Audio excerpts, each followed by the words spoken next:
Barrack के अंदर होती है। और दिल्ली के 3 बार के मुख्यमंत्री की मुलाकात उनकी पत्नी से जंगले के उससे कराई जा रही है। अब आ जाइए पंजाब के मुख्यमंत्री का मामला। पंजाब के मुख्यमंत्री की मुलाकात के लिए आवेदन किया जाता है। सुनिएगा, बहुत बहुत बढ़िया बात आपको बता रहा हूं। उनके साथ मेरा नाम डाला जाता है कि पंजाब के मुख्यमंत्री आदरणीय भगवंत मान जी और दिल्ली के सांसद संजय सिंह जी की मुलाकात कराई जाए। हमारे जो वकील साहब अप्लाई करते हैं उनको टोकन नंबर दे दिया जाता है। टोकन नंबर बता रहा हूं आपको, 4152 टोकन नंबर दे दिया जाता है कि संजय सिंह की मुलाकात और भगवंत मान जी की मुलाकात टोकन नंबर 4152 पे होगी। यह संभवतः 9 या 10 तारीख को मिल जाता है। वो सारे कागजात अभी आपको दे देता हूं। अचानक मुलाकात के एक दिन पहले रात में मेल आती है और एक मुख्यमंत्री की और एक सांसद की मुलाकात को कैंसिल कर दिया जाता है। और क्या कहा जाता है कि आपके सुरक्षा की दृष्टि से आपकी मुलाकात इतनी शॉर्ट नोटिस पे नहीं कराई जा सकती। यानी कि जब भगवंत मान और संजय सिंह को अप्लाई किया जा रहा था उस समय जेल प्रशासन को और भारत के प्रधानमंत्री को यह पता नहीं था कि भगवंत मान कौन है। एक राज्य का मुख्यमंत्री मुलाकात के लिए अप्लाई कर रहा है। देश की सरकार को नहीं पता, मोदी जी को नहीं पता भगवंत मान कौन है। चलो संजय सिंह कौन है नहीं पता, मान सकते हैं, लेकिन एक भगवंत मान जो एक राज्य के मुख्यमंत्री हैं वो अप्लाई कर रहे हैं। आपको पता ही नहीं कि किसका आपने टोकन नंबर इश्यू कर दिया। भगवंत मान का टोकन नंबर मिला 4152 और शाम को ही उसी दिन कह दिया गया सुरक्षा कारणों से आपकी मुलाकात नहीं कराई जा सकती। यह काम हुआ और हमारी और भगवंत मान की मुलाकात को कैंसिल कर दिया गया। अब तीसरी घटना बताता हूं। 602, 605 के तहत कहा गया कि भाई आप सुरक्षा कारणों से कह रहे हैं, आप ठीक है, आप फेस टू फेस मुलाकात कराइए, एक निर्वाचित मुख्यमंत्री है। तो कहा गया नहीं साहब, पंजाब के मुख्यमंत्री और दिल्ली के मुख्यमंत्री की मुलाकात भी जंगले के आर पार बैठ के ऐसे ही होनी है और किसी भी तरह से आपकी मुलाकात फेस टू फेस फिजिकल मुलाकात नहीं कराई जाएगी। मैं पूछना चाहता हूं तिहाड़ जेल के प्रशासन से, मैं पूछना चाहता हूं भारत के प्रधानमंत्री से, मैं पूछना चाहता हूं देश के गृह मंत्री से, एक उदाहरण बताओ जब से तिहाड़ जेल बनी है, एक नाम बताओ कि किसी निर्वाचित मुख्यमंत्री की मुलाकात किसी निर्वाचित मुख्यमंत्री से ऐसे आपने कराई है। एक नाम बताइए ना आप। मैं जानता हूं कितने लोगों की मुलाकात वहां पे फिजिकल होती है, ऑफिस में बिठा के कराया जाता है। एक नाम बताइए जब से यह तिहाड़ जेल बनी है, एक नाम बताओ प्रधानमंत्री जी, एक नाम बताइए अमित शाह जी। आप अरविंद केजरीवाल जी को अपमानित करना चाहते हैं, आप भगवंत मान जी को अपमानित करना चाहते हैं, आप केजरीवाल का मनोबल तोड़ना चाहते हैं, इस तरीके से उनके परिवार को अपमानित कर रहे हैं। उनसे मिलने के लिए एक मुख्यमंत्री जा रहा है उसको अपमानित कर रहे हैं। बड़े से बड़े अपराधियों की मुलाकात तो आप कराते हैं आराम से बिठा के, और केजरीवाल की मुलाकात जो 3 बार दिल्ली की जनता ने चुना है, मुख्यमंत्री है, पंजाब के मुख्यमंत्री है भगवंत मान, उनकी मुलाकात आप कह रहे हैं कि नहीं जंगले से होगी। और मेरी मुलाकात, मैं दिल्ली का सांसद हूं जो पहले अप्लाई किया 4152 टोकन मिला, मेरी मुलाकात उन्होंने कैंसिल कर दी। अब सिर्फ भगवंत मान की मुलाकात करा रहे हैं, वो भी जैसा मैंने आपको बताया मेरी मुलाकात कैंसिल कर दी। मैं दिल्ली का सांसद हूं, दिल्ली की जेल में दिल्ली के मुख्यमंत्री से मिलने की इजाजत मुझे नहीं है। तमाशा बना रखा है आपने। देश का कानून, देश का नियम, देश का कानून, देश का नियम, देश का संविधान, इसको आपने रद्दी की टोकरी में डाल दिया प्रधानमंत्री जी।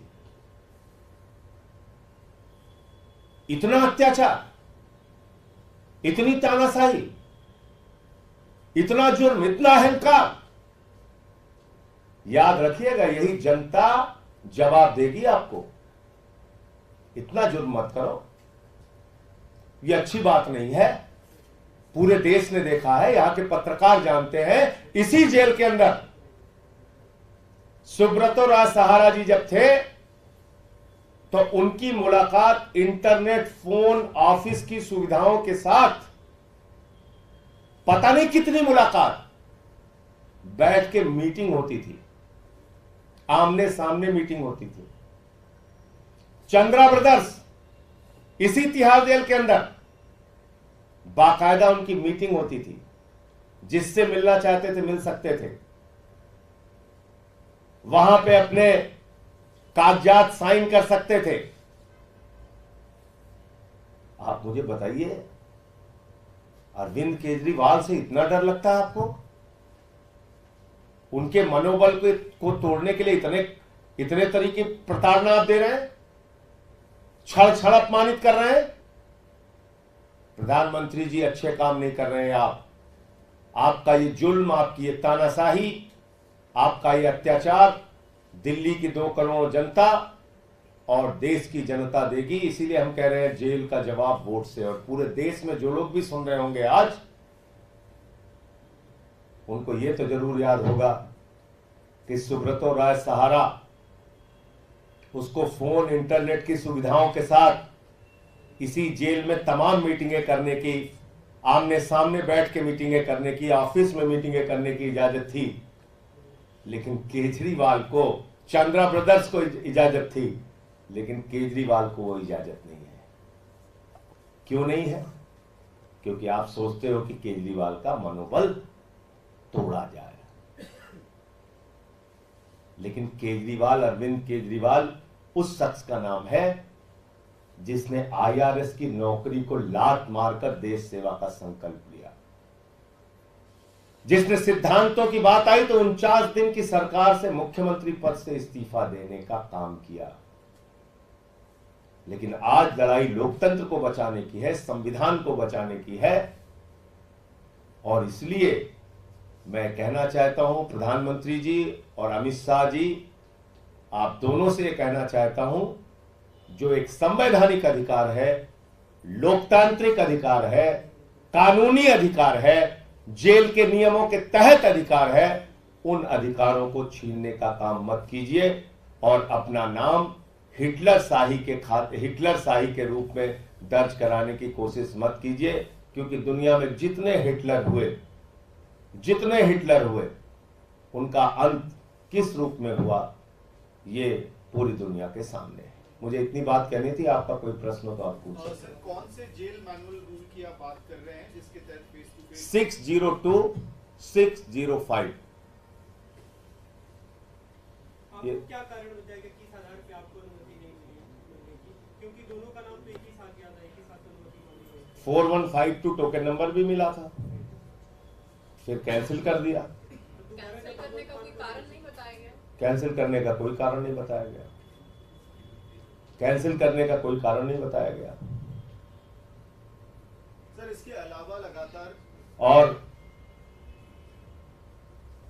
मेरा ये कहना है कि आप चलो मेरा कैंसिल भी कर दिया, एक मुख्यमंत्री की मुलाकात, इतना तो बताइए कि तिहाड़ जेल में कब ऐसी मुलाकात आपने कराई है?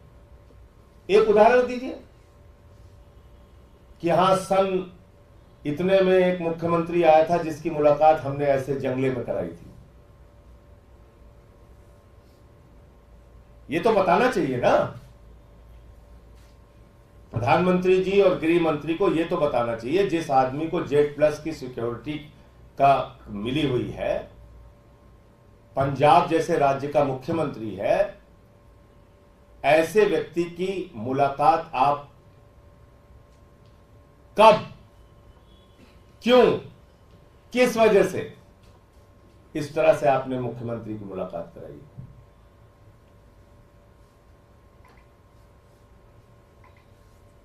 और इतिहास के पन्ने उठा के देख लीजिएगा। यहां मुझे जितना याद है, पंजाब के एक मुख्यमंत्री बादल साहब भी थे, वो भी किसी से मिलने आए थे इसी जेल में, और तब उनकी मुलाकात कैसे हुई थी ये पूछ लीजिएगा इनसे। इतना तो बनता है ना। पंजाब के मुख्यमंत्री बादल साहब, मेरी जो जानकारी है, इसको सही कर लीजिएगा आप लोग, पंजाब के मुख्यमंत्री बादल साहब इसी जेल में किसी से मिलने आए थे, और उनकी मुलाकात कैसे कराई गई थी ये पता कर लीजिएगा।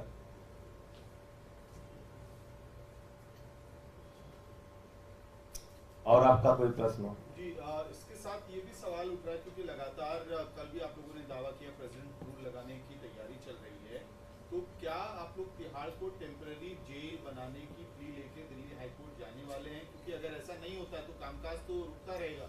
नहीं, मेरे ये नहीं समझ में आ रहा है कि राष्ट्रपति शासन लगा कैसे सकते हैं भाई। एक सरकार जिसने विश्वास मत हासिल किया अभी कुछ दिन पहले, तो 6 महीने तक तो दोबारा उसके खिलाफ कोई अविश्वास प्रस्ताव आ नहीं सकता।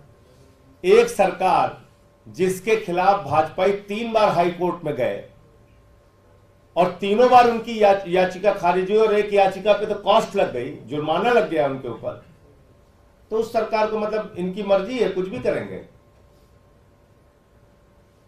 भाई। लॉ एंड ऑर्डर की सिचुएशन दिल्ली में कोई ऐसी है नहीं। लॉ एंड ऑर्डर की सिचुएशन अगर कोई बहुत गड़बड़ है तो उसके लिए भी गृह मंत्री जी के खिलाफ कार्रवाई होनी चाहिए। गलत तो नहीं कह रहा हूं, क्योंकि दिल्ली का लॉ एंड ऑर्डर गृह मंत्री के अधीन है। जो विभाग हम लोगों के पास है वो बेहतरीन तरीके से सारे हमारे मंत्री काम कर रहे हैं। जो विधानसभा की स्थिति है वहां हम विश्वास मत हासिल कर चुके हैं, संभवतः 17 फरवरी की तारीख है। तो ऐसे कैसे हवा में लगा देंगे राष्ट्रपति शासन? सहजता दिखाई है कांग्रेस के कुछ नेताओं ने, बीजेपी हमला कर रही है। भारत माता के दामन को तो हमेशा भाजपाइयों ने कलंकित किया है भैया। भारत माता की आजादी के आंदोलन में इनके पुरखों ने अंग्रेजों का साथ दिया है। भाजपाई कैसे बोल सकते हैं भारत माता के बारे में?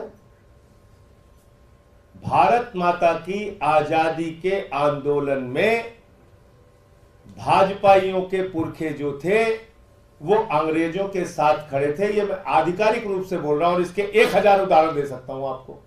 और बताइए आप, भारत माता की शान को कलंकित करने का काम भाजपाइयों ने किया। जो आईएसआई हिंदुस्तान में आतंकवाद फैलाती है, पाकिस्तान की आईएसआई को बुलाकर पठानकोट में हमारे शहीदों की जांच कराई।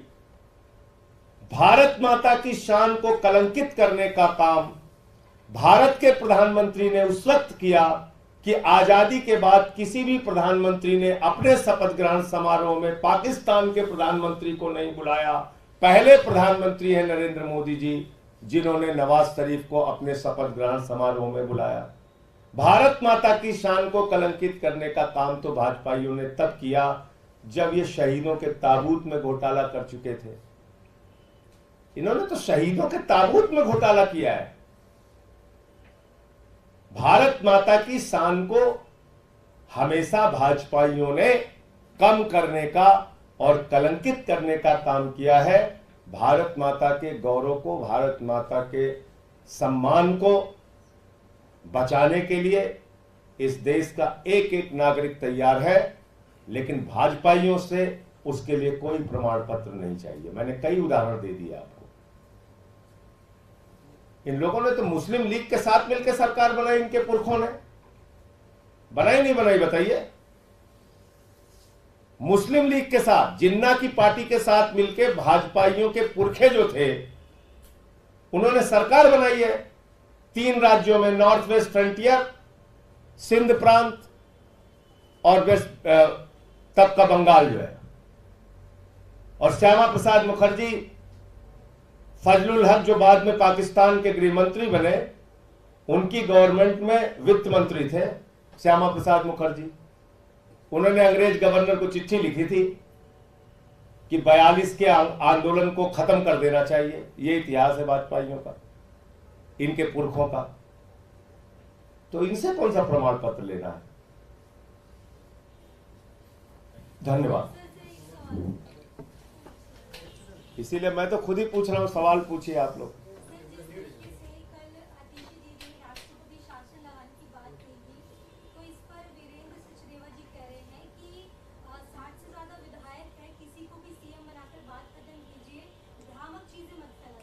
भाई वीरेंद्र सचदेवा कौन है? उन्होंने थोड़ी बनाया है मुख्यमंत्री। अरविंद केजरीवाल को मुख्यमंत्री दिल्ली की 2 करोड़ जनता ने बनाया ना, वीरेंद्र सचदेवा जी ने बनाया नहीं है। न नरेंद्र मोदी जी ने बनाया है, न विनय कुमार सक्सेना जी ने बनाया है। उनको दिल्ली की 2 करोड़ जनता ने मुख्यमंत्री बनाया है और प्रचंड बहुमत से बनाया है। 62 सीटें दे के बनाया है। भाजपाइयों को मणिपुर जाके प्रदर्शन जरूर करना चाहिए, जहां पे हिंसा चल रही है। उसका इस्तीफा मांगो ना भाई। अजय मिश्रा टेनी का इस्तीफा मांगो, हम लोग भी आएंगे तुम्हारे साथ। करो एक दिन का अनशन, मांगो इस्तीफा मणिपुर वाले मुख्यमंत्री का, जहां हिंसा हो रही है। हम भी उनकी मांगों का समर्थन करेंगे। और दूसरी चीज, राष्ट्रपति शासन तो यहां लग ही नहीं सकता। कैसे लग जाएगा राष्ट्रपति शासन? एक कारण बताइए राष्ट्रपति शासन लगने का। क्या विधानसभा में हमारे पास बहुमत नहीं है? नहीं है, 62 सीटें हैं। क्या दिल्ली में कोई लॉ एंड ऑर्डर खराब है? लॉ एंड ऑर्डर खराब है तो उसके लिए गृह मंत्री जिम्मेदार है, उनका इस्तीफा लीजिए। क्या 6 महीने के बीच में कोई अविश्वास प्रस्ताव आने का खतरा है? नहीं, 17 फरवरी को हम विश्वास मत हासिल कर चुके हैं। क्या देश की किसी न्यायालय ने कहा कि अरविंद केजरीवाल जी को इस्तीफा देना चाहिए? नहीं, 3 बार हाई कोर्ट ने कहा बिल्कुल इस्तीफा नहीं देना चाहिए, और जो याचिका लेके गया था उसके ऊपर जुर्माना कर दिया। तो नरेंद्र मोदी जी इस देश का संविधान थोड़ी लिखे हुए हैं, बाबा साहब डॉक्टर भीमराव अंबेडकर जी ने लिखा है ना। तो राष्ट्रपति शासन ऐसे हवा में थोड़ी लगा देंगे।